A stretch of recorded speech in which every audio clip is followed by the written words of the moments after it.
Black as night, worse death from our sight. White as light, mighty hectate make it right. I myself am strange and unusual. Cast a circle, spark some incense, and grab a cup of tea, because it's time for a spooky episode of the Cousins Coven podcast. I'm here with my cousin, and we're here to talk all things witchy, paranormal, cryptid, aliens, and beyond. My name is Sharon, a self-proclaimed witch and seeker of the truth. And I'm Wendy. I am armed with a wealth of experiences and inspired by anything paranormal. I would like to say a big thank you to the universe today for giving us October. It's definitely one of my favorite months, and I'm really looking forward to it. What about you? Yes, I'm really excited for this October. I'm into watching spooky movies, and I can't wait to dress up, and I'm really excited. Yes, me too. And pumpkin everything. Yes, I had my first pumpkin spice latte this year. Yum. I love it. So on today's episode, we're going to be discussing ghosts and EVPs, but first, it's time for cauldron topics. We will start this off by talking about Blood Magick, followed by some random topics we choose from our cauldron, which reminds me, make sure to send in any questions or topics you'd like us to discuss, and we'll add them to our cauldron. So, Wendy, I think Blood Magick was initially your idea. You were kind of curious to know a little more about it. So I did some research because I've been kind of curious about Blood Magick as well, but a little apprehensive to dive into it. Yeah, I'm excited to learn as much as I can. I don't really know anything about it. I am kind of focusing more on a peaceful Blood Magick practice. So no killing of animals, no unwilling sacrifices, nothing like that. Nice. So I found out it is a very old form of witchcraft, and it is often associated with black magic. It's not necessarily that. You can use it like any kind of tool, really, for good or for bad.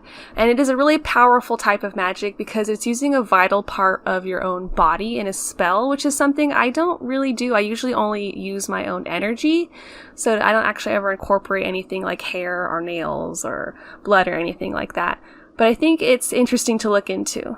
It is. I wonder if this is where, the blood pact between friends came from. Yeah, which is actually something I read you should not do. They do not recommend smearing your blood on your skin from somebody else or drinking someone else's blood, because that can actually be toxic to drink too much blood, and it can cause diseases to mix your blood. So that whole blood brothers thing is definitely something we did as kids in the 90s, but I don't know. Right. They don't recommend it for ritual magic. Okay. And it's just a few drops is really all you need. So you would only need to really prick your finger, and they would say it's best to sanitize the area first, almost treat it like a medical thing, like you're going to sterilize your finger with alcohol. Just slightly prick your finger and get a little drop of blood or two in what you're working on, or if you just really want to collect it, I guess you could do little drops in like a little glass vial and then put that in the fridge so that would stay good and not get all stale or be too gross. You need to use fresh blood. Okay.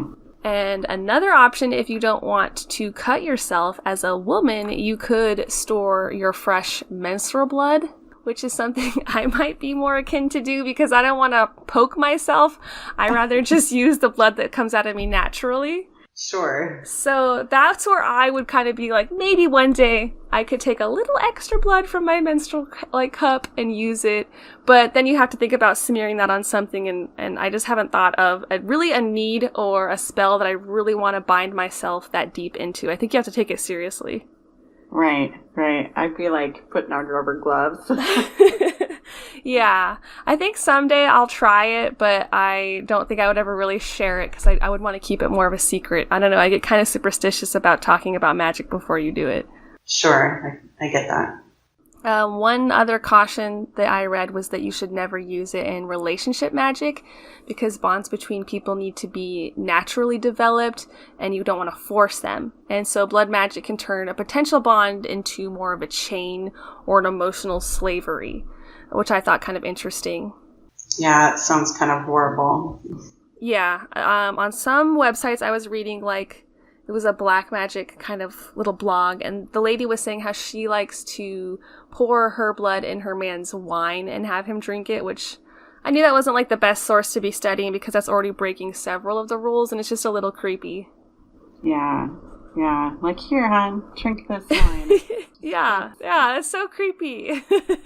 Yeah. They also say you should never use it to gain power. So if you can't earn your power naturally, you probably don't deserve it, and you won't know how to wield it. That makes sense. I think so too. So don't be creepy or greedy with your blood magic, guys. That's just my personal thought. Of course, everyone uses their magic differently, but I kind of agreed with those articles that said that was a big no-no. I can agree with that. Yeah. Ways you can use it, they were saying, is to anoint or empower your candles.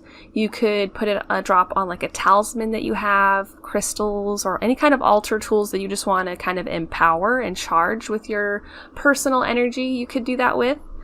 You could add a drop to a jar spell, or if you're doing like a potion mix that you're not drinking, something that you would just kind of have sit overnight, maybe in the moonlight, and then dump out the next day.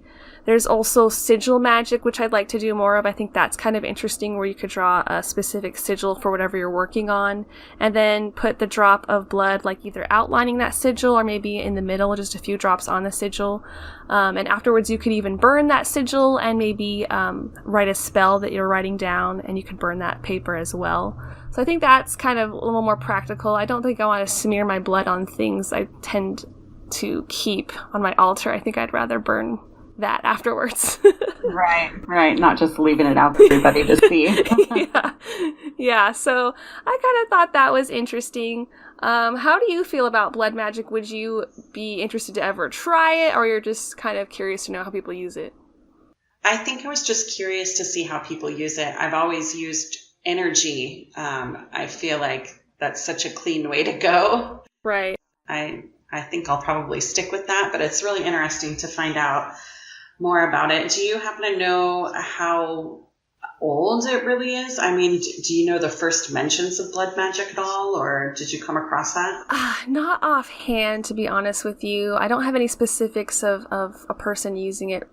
They just said it was a very old witchcraft thing to do, and I'm wondering if that's because of like animal sacrifices maybe that were done in different cultures and things like that.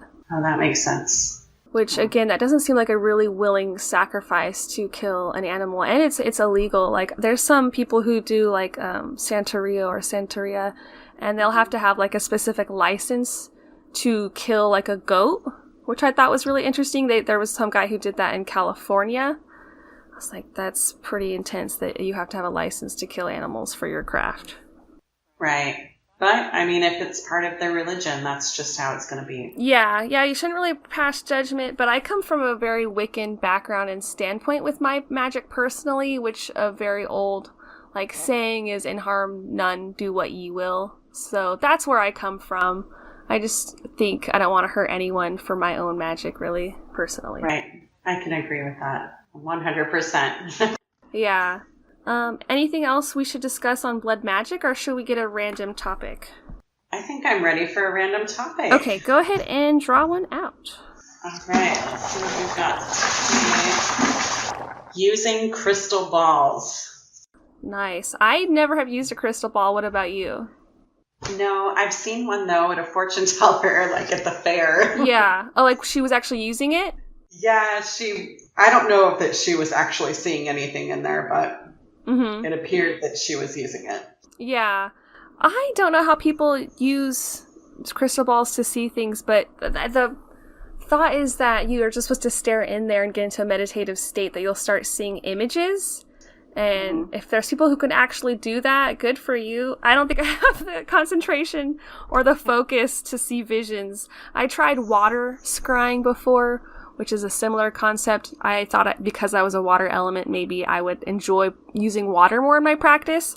So I had just a dark bowl of water, and I had a little bit of the candle flame being reflected in the surface, and I would just watch it kind of ripple and watch the flames move. And that's a little more interactive than just staring at a crystal ball. I think I need something to focus on because I'm not that great at just straight up meditation yet. But, I didn't see any visions in my pool of water. So I try, but I don't ever really commit to trying to harness these fortune-telling abilities. I'll probably try once for like 20 minutes. Right.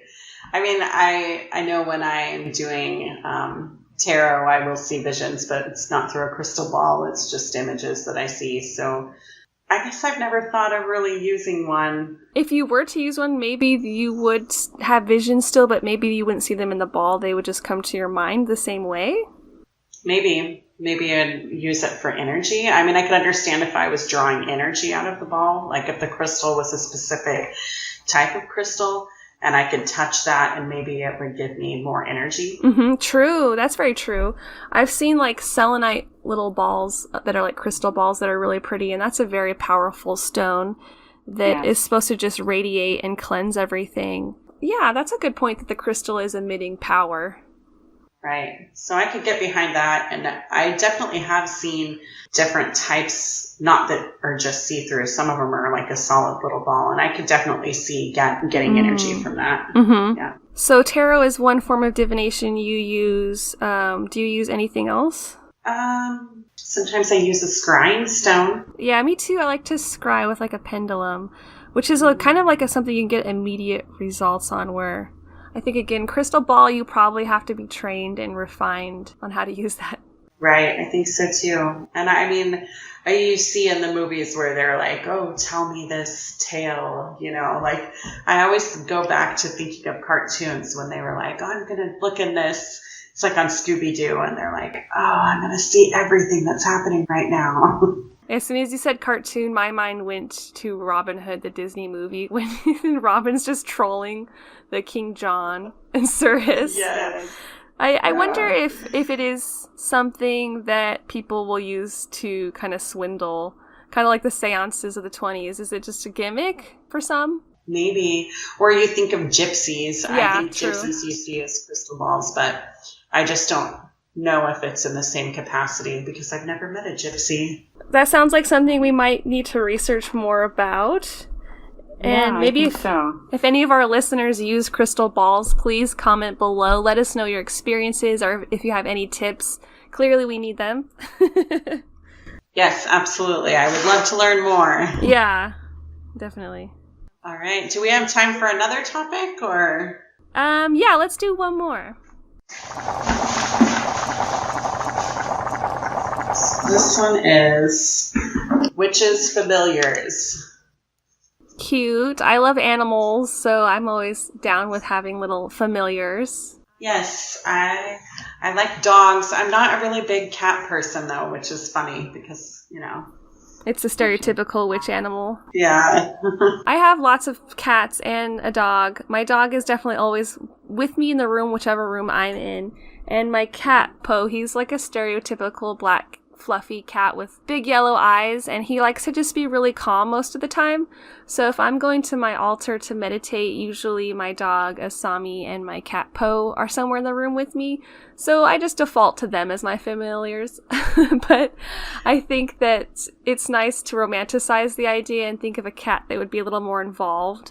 Like I've heard some witches say how their cat will always sit right next to them and stare at the flames while they're working, or get really excited if they go to the altar. And my cat is in and out of interest in what I do. So sometimes he'll just be napping, other times he'll be right next to me. But it's nice to think that maybe he's feeding off my energy and he's kind of lending his energy to my circle. I can say that whenever I read tarot, one of my dogs will come in, and sometimes she'll sit right next to me, but sometimes it's really weird. She'll come over and push one of the cards away. What do you take that as? Oh, this is rejected by the dog. This means we don't use it. No, I feel like she's like, stop doing this and pay attention to me. Oh, yeah. I got you. That sounds more logical. My dog's constantly putting one paw up to me scratch my belly. What are you doing? Right. Woman? But are there any, do you think it just has to be, cats, dogs? Do you think it could be birds, bugs, any sort of? Any connection with an animal, I would think is valid. I think a raven would be an amazing pet for a witch to have. They're supposed to be really intelligent. Yeah. Oh my gosh, for sure.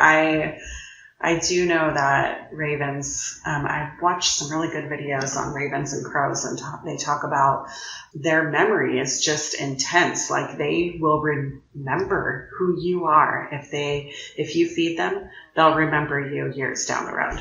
Yes, I think that would be really cool to have a little raven friend in a park. Right. So I just happen to have lots of cats and dogs in the suburbs. It's the easy kind of pet to have, or in apartments. Right, for sure. But I wouldn't limit it to just that.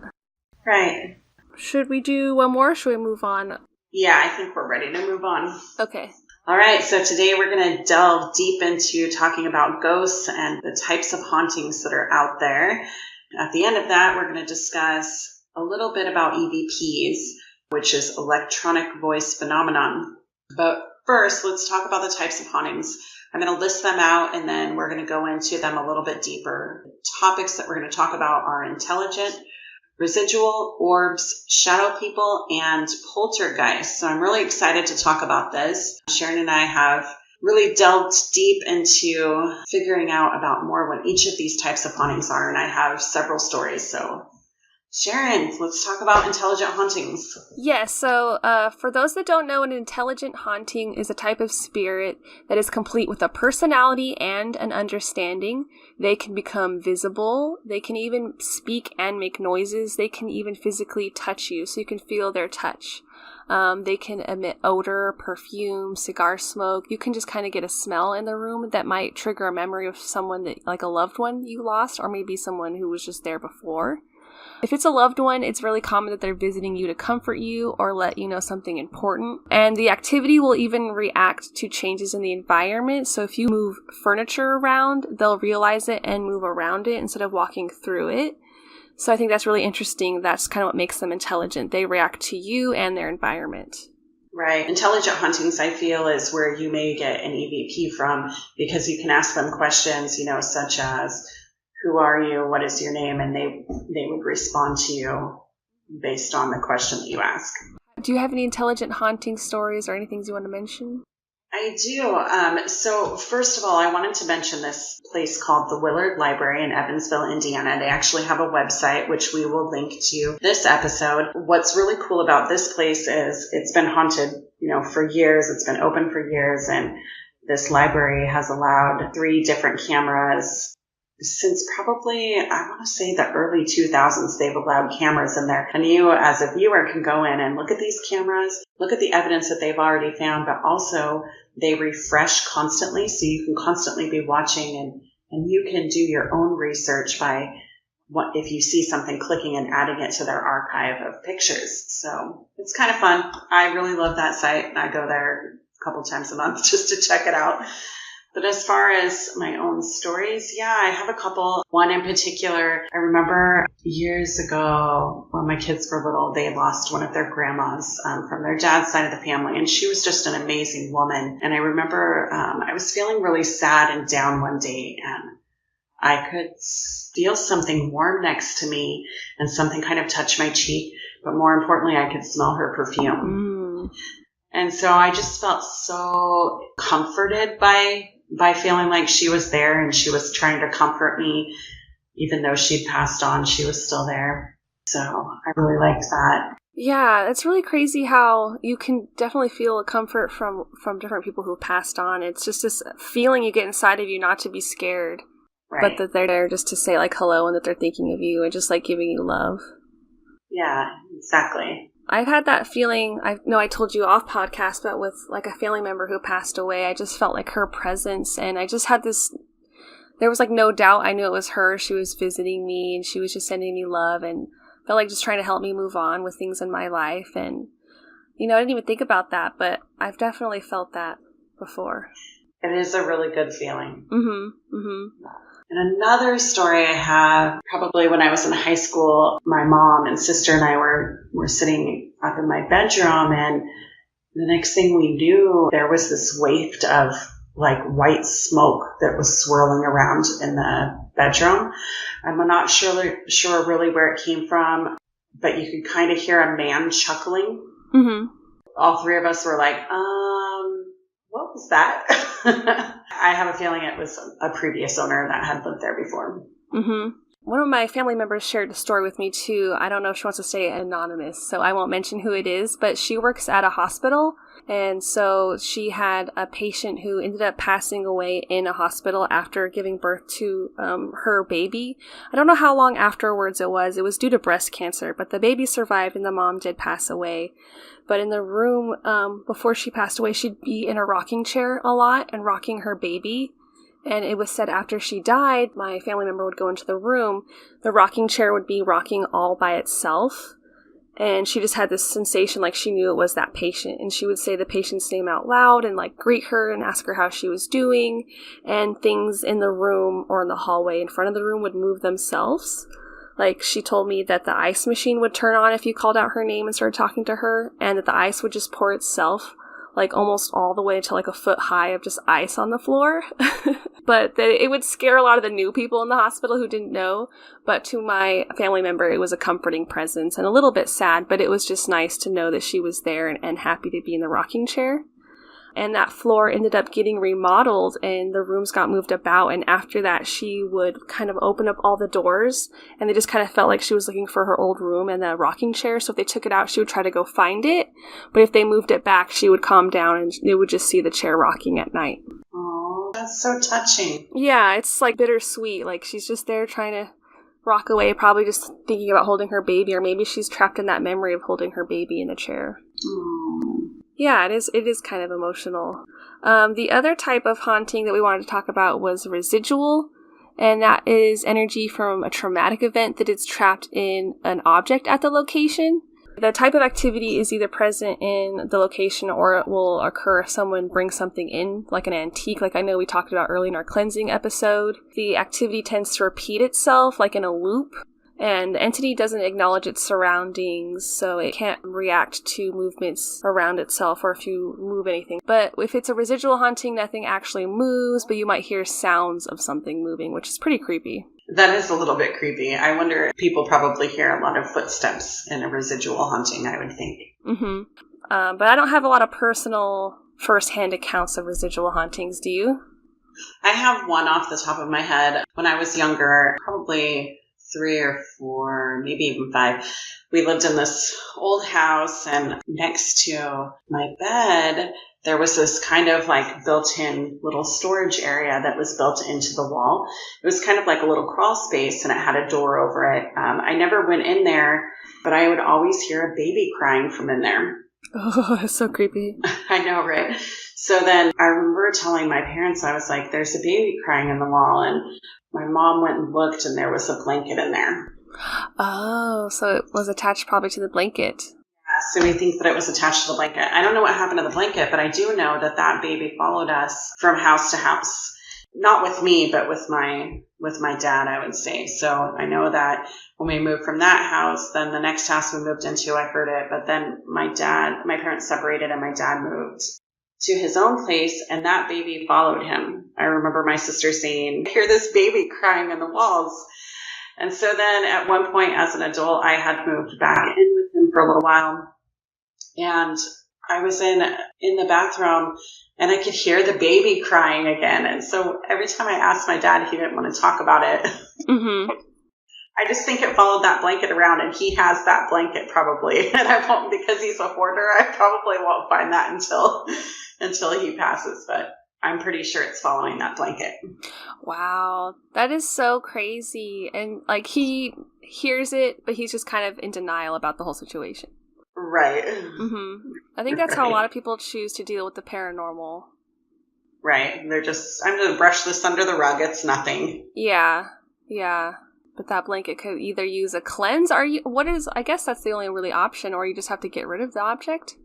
Yeah, I would either, because it's probably it was old when we found it, so I would say we'd have to burn it. Mm-hmm.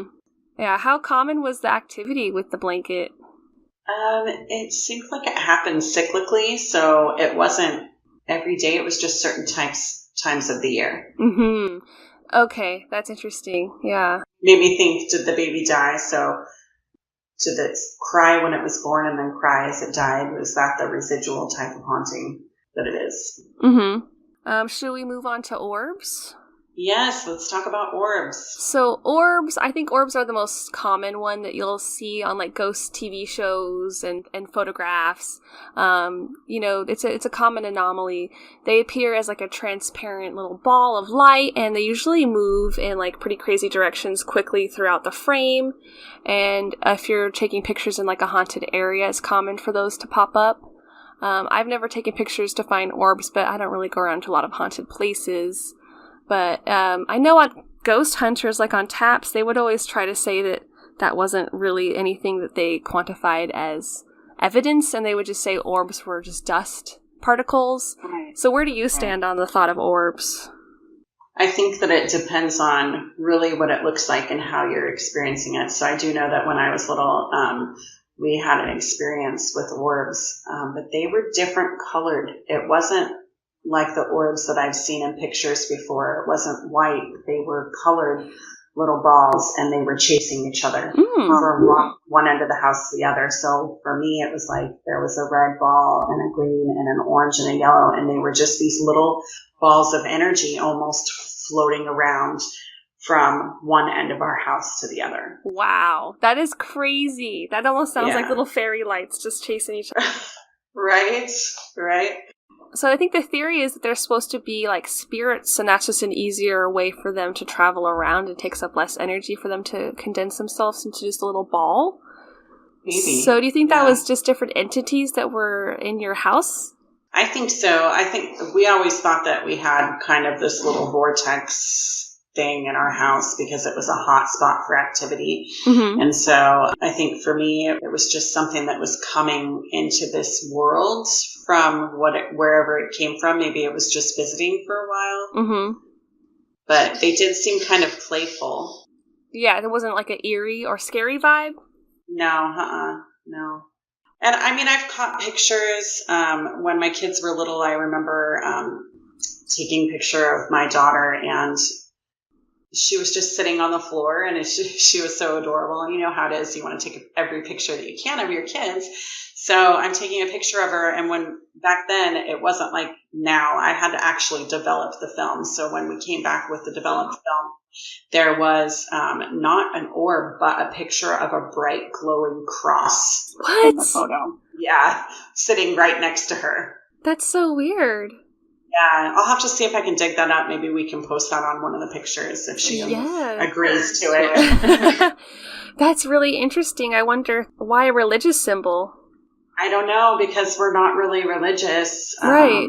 Both of us are witches, so I mean, I don't know if she was then. She was just a baby, but it was really interesting to find that in there. Yeah, nowadays you can just have your cell phone and see it immediately. Right, right. Back then, you'd have to wait like a week or two. Right.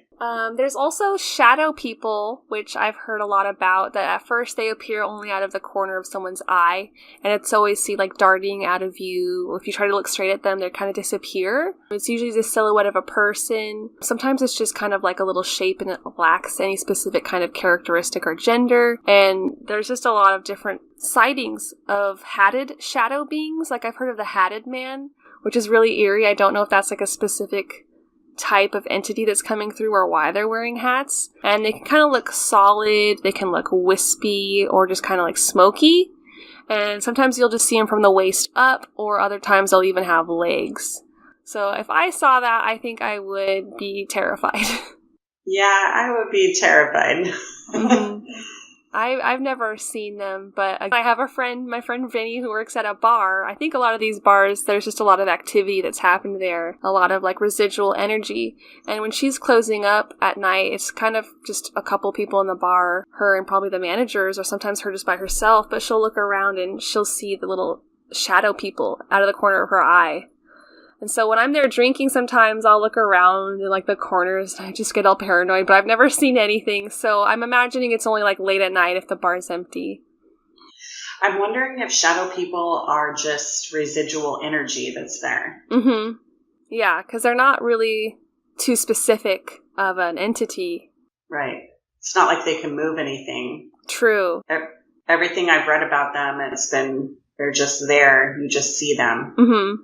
So, be really interesting. Yeah, and I'm assuming it's attached to a location, or I don't know if that's like attached to a type of person who's just sees ghosts, but you've never really experienced shadow people, have you?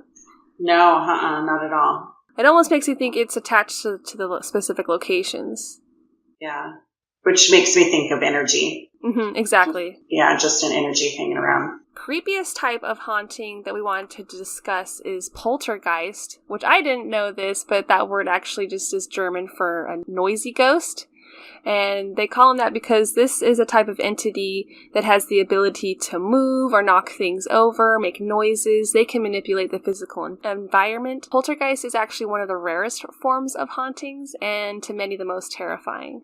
They make loud knocking sounds, lights will be turning on and off, doors slamming.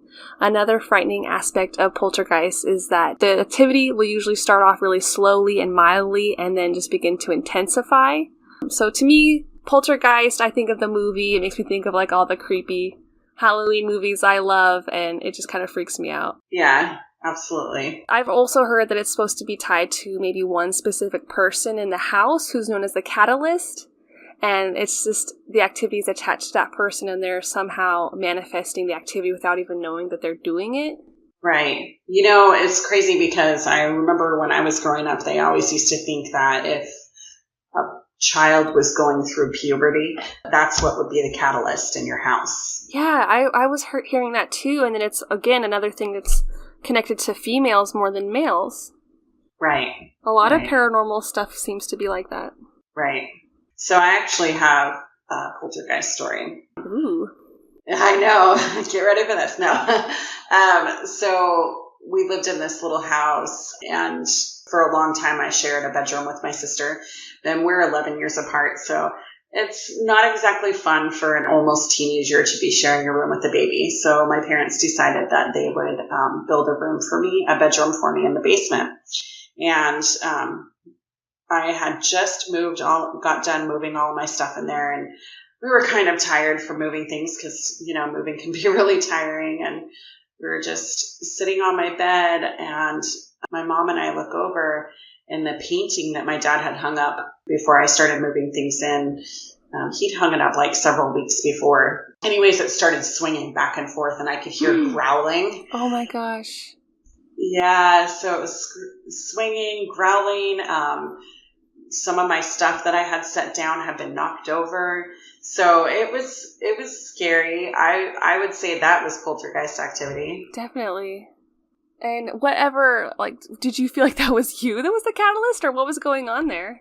I think so, because I was in the thralls of puberty. I think I was like 14, so. Yeah.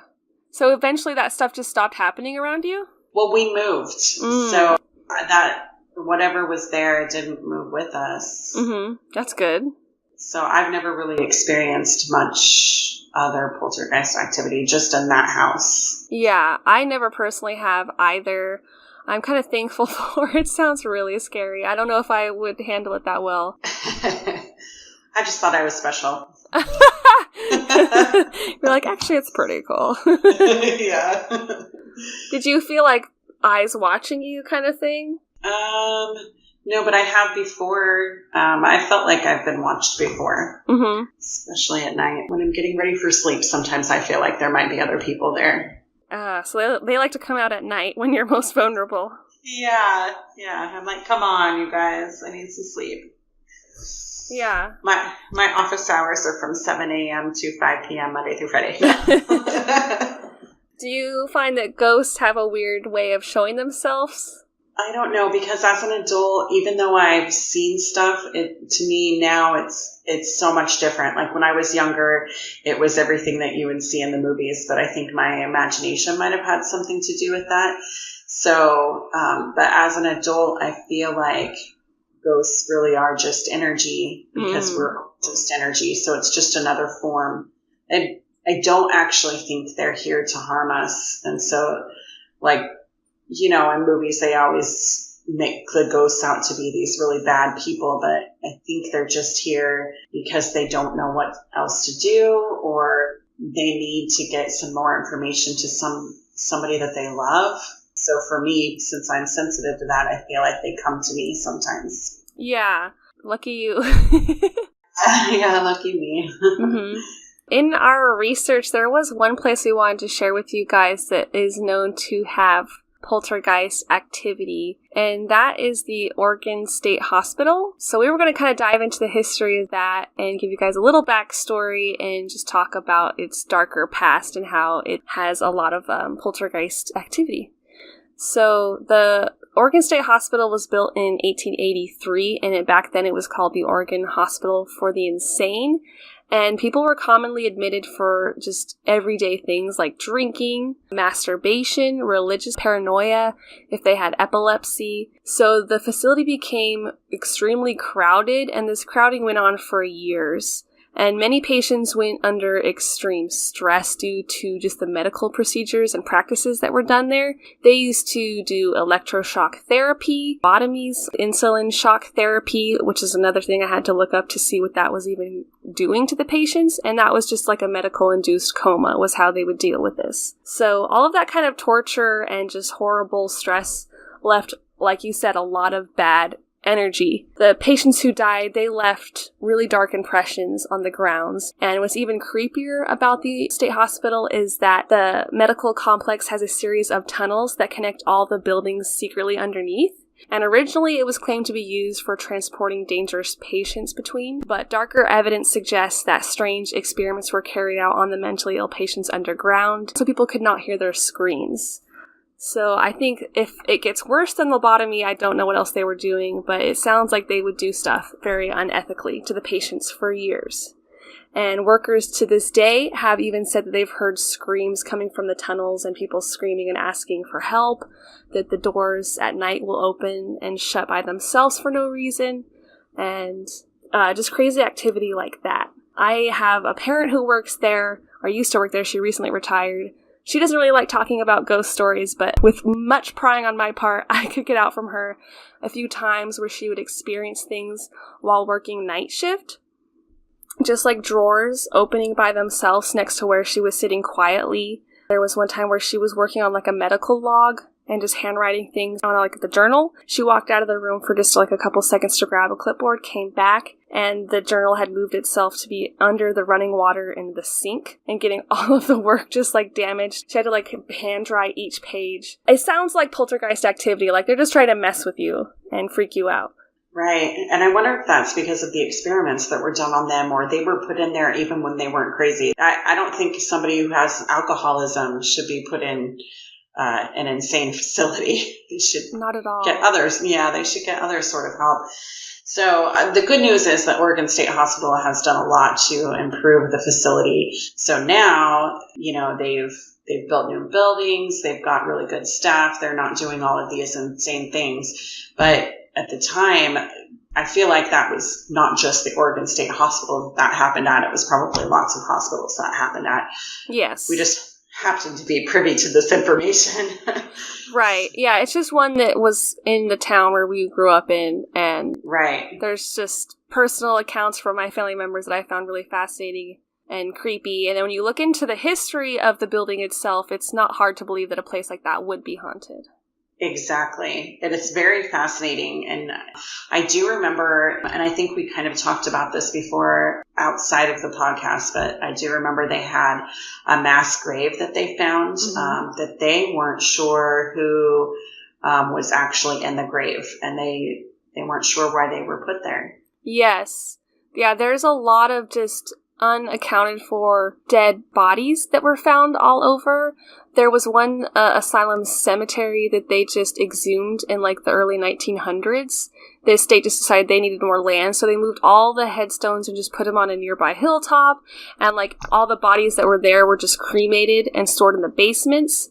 And this was like thousands and thousands of bodies. I think it said in the 70s that there was more than like 5,000 urns total. Yeah, all unclaimed. And that's really sad. No family members came back to claim them. Mm-hmm, exactly. Because it's not like they wouldn't reach out to the family to let them know that someone passed away. They just were unclaimed, and like, what is the state supposed to do with them? It's the cheapest thing to cremate them. But right. I think that might be a lot of bad energy going on, and just all those souls and their energy might be trapped there. Maybe they're not able to move on. Exactly. That's so sad. And I didn't know that they did. I mean, I knew that they did shock therapy, but I didn't know some of the other things. I didn't know they did lobotomies there.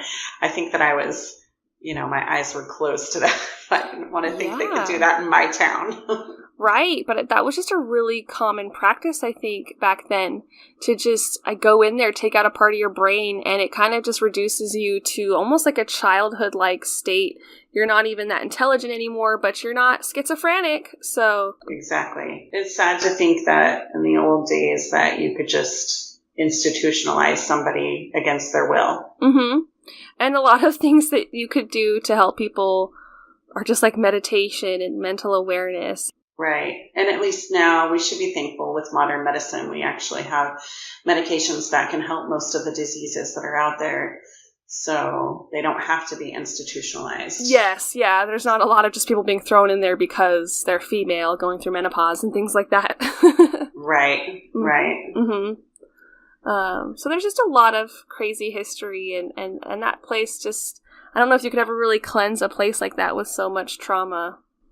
I would think not. Maybe that's why there are so many derelict hospitals that are abandoned. Oh, right. Nobody wants to buy them and put that time into fixing it up and cleansing out of all of its demons. That's so true. to speak. Yeah. Okay, so let's talk about EVPs. So like I said, EVPs are electric voice phenomenon. I don't know how much we should go into this other than I wanted to say I'm lucky enough to have experienced EVPs in person. I did used to be a part of this ghost hunting team. So I have heard EVPs before. I don't have any in my possession to share on the podcast, unfortunately, at this time. But in preparing for this episode, I was attempting to see if I could find my own EVPs. So I think what I wanted to talk about is really, if you're attempting to get your own EVPs, first make sure you have the right equipment. I used my computer and actually my microphone that I use for podcasting. But you can also use a little handset recorder. You could use your phone. For every hour that you record, be prepared to spend 3 hours listening to the footage because you have to listen to it in depth and, make sure that what you're hearing is actually an EVP. So I do know that with my testing, I thought for sure that I got something. So the first night I recorded for like 7 hours and it took me forever to go through the footage, but I'm listening and I was like, dang, I think I got something, but I'm not quite sure. So I was like, okay, I'll record the next night too. So I recorded the next night and I'm like, I certainly got something. So I did this controlled test where I went through my whole house and made all these noises and I was recording and I was like, could it have been this? Could it have been this? Maybe somebody was walking through the house and I just wasn't aware of it. And I was like, no, it really sounds like there's this little table in my office that was moved up and down. And I was certain that's what the noise was. And so I was like, I'm going to record one more night and see if I can get it. And we live in a neighborhood where there's a lot of activity outside of our house. It's really busy. There's a lot of stores nearby.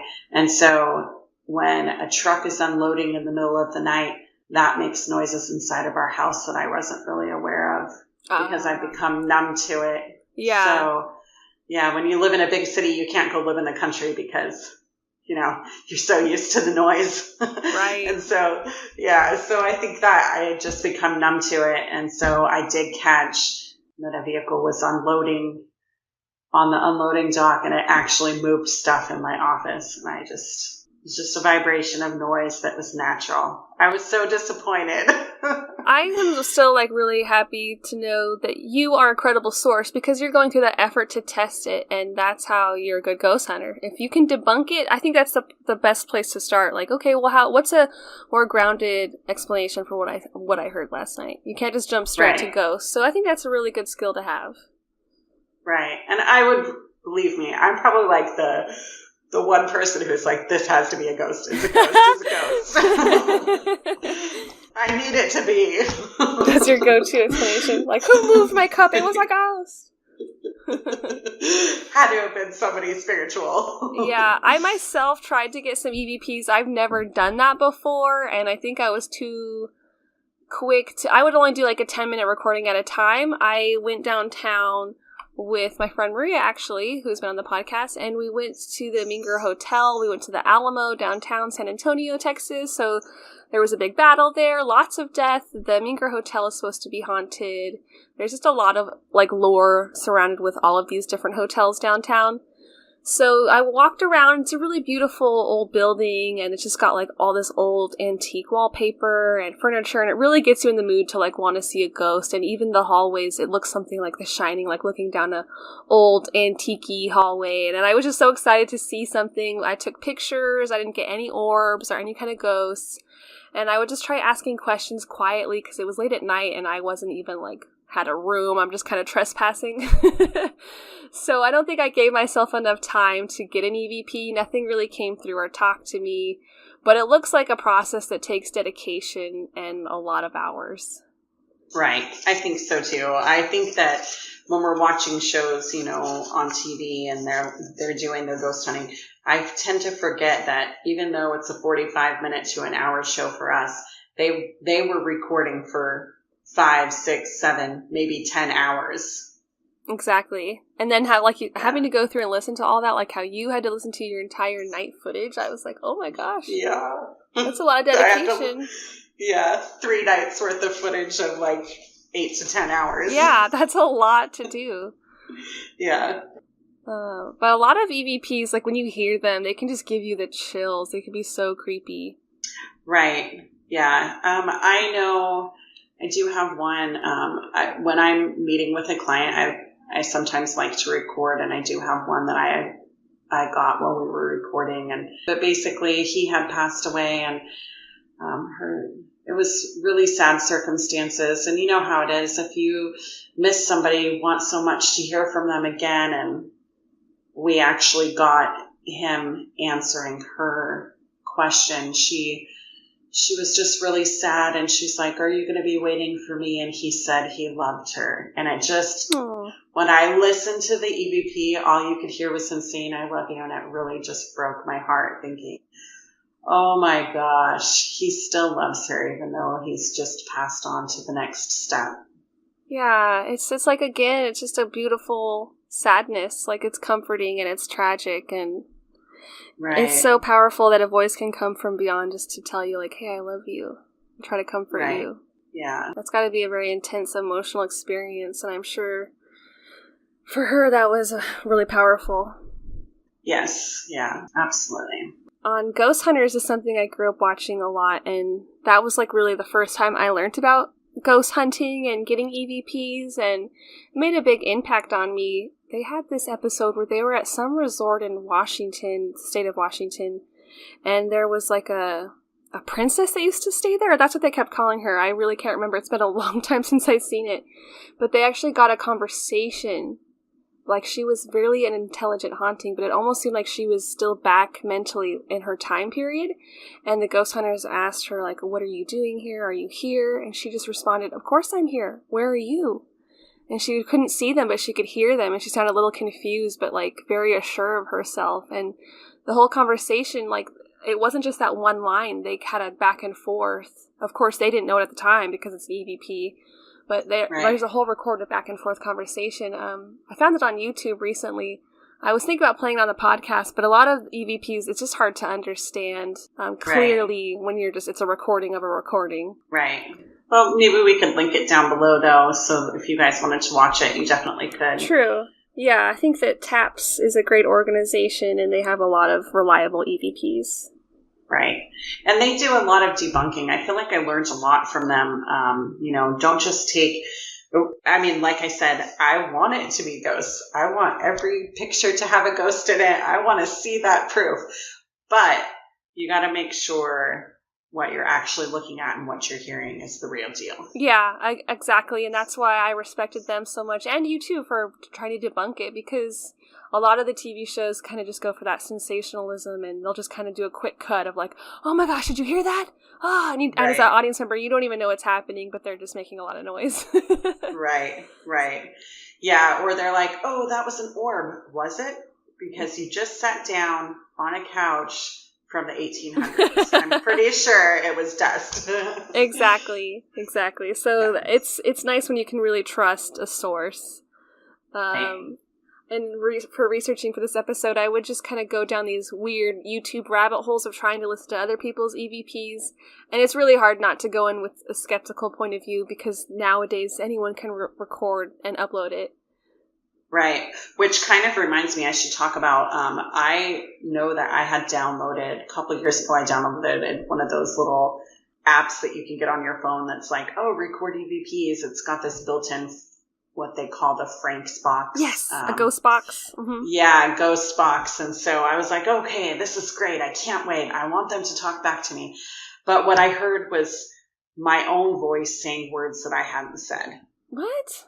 That's so annoying. It was so weird. It was like, I was like, who am I speaking with? And it said grandma, but it was my voice. That's really weird. Was it recording you during the day? Yeah, I don't know if it was or not. We came to the conclusion that I think it was recording me. Yeah, that's a great point to bring up because when I went to go EVP for this episode, I was trying to do the same thing. I was trying to go through the reviews of like the Google Play Store to see what kind of an app would be good for ghost hunting, but I just don't think it's the same as getting an actual ghost box because with an app, it could be any pre-recorded algorithm that's just shooting out words and responses. Right. And you want it to be legit. Mm-hmm. So, fact check, use the right equipment, make sure that you're doing what you can to learn the history of the area that you're working in. See what it is. If it is a ghost, what is it? Why is it there? Try to help it. Mm-hmm. I've also heard the theory that sometimes like doing EVP sessions can kind of stir them up and kind of cause them to not get rest kind of a situation. That was another thing that I think it was Grant brought up on Ghost Hunters. There was this woman who was really obsessed with like every day going down to her kitchen and getting EVPs. And she was kind of addicted to the process. And at the end of the episode, they're like, look, you just need to stop doing this and give up this addiction and let whatever spirits are around, just let them rest. And I was kind of surprised that was their answer. Or they try to say, see if you can live together. They're not here to harm you. Mm-hmm. And that's one thing that people forget. It's not like in the movies. The ghosts are really not there to harm you. Mm-hmm. So you have to figure out how you can live together peacefully if they're not willing to leave. Yeah, and it seems like a lot of places of business that are hotels do that. A lot of people with their homes do that. Like, it can be done. Yeah, for sure. All right, we're going to wrap things up here. Thank you for listening. Join us next week for another spooky episode. We will be discussing urban legends. I'm really excited about this one. So don't forget to follow us on Facebook, Twitter, and Instagram. And check out our blog at cousinscoven.home.blog. We are also on YouTube, iTunes, and anywhere else podcasts can be found. Send questions or your paranormal experiences to cousinscoven2@gmail.com. May you find happiness in your heart, love for yourself, and joy in each other. Blessings to all. Are you a ghost too? I'm the ghost with the nosebleed. Betelgeuse, the bio-exorcist. Troubled by the living, is that the problem and not the solution? Unhappy with eternity, having difficulty adjusting